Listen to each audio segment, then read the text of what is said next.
கேரளா கோழிக்கோடு அருகே அரபிக்கடலில் தீ விபத்தில் சிக்கிய சரக்கு கப்பலில் தீயை அணைக்கும் பணி. செய்திகளில் தொடர்வது சிறிய இடைவேளை. கொப்பரை தேங்காய் விளைச்சல் சரிவினால் 1 கிலோ கொப்பரை தேங்காய் விலை 243 ரூபாயாக உயர்ந்திருப்பதாக கொப்பரை தேங்காய் வியாபாரிகள் தெரிவிக்கின்றனர். கொப்பரை தேங்காயின் விலை மேலும் அதிகரிக்க வாய்ப்பிருப்பதாகவும் வியாபாரிகள் கூறுகின்றனர்.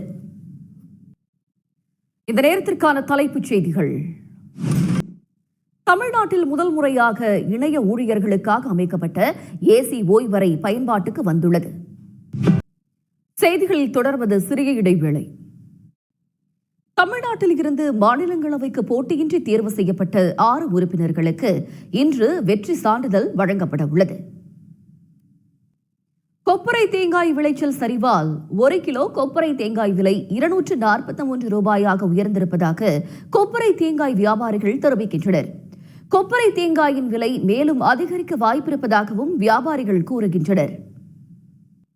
நாடு முழுவதும் மின்சார பயன்பாட்டை குறைக்கும் வகையில் வீடு மற்றும் வணிக தளங்களில் பயன்படுத்தப்படும் ஏசிக்களுக்கான புதிய வெப்பநிலை கட்டுப்பாடு விதிக்கப்பட்டுள்ளது.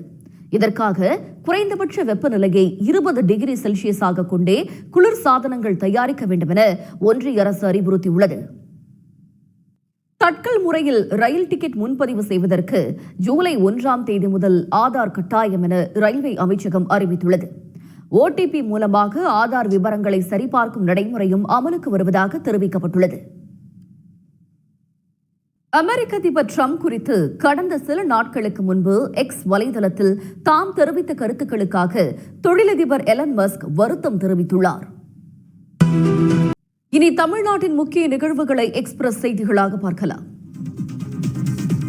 அண்மைச் செய்திகளுக்கு தொடர்ந்து இணைந்திருங்கள் சன் நியூஸ் தொலைக்காட்சியுடன்.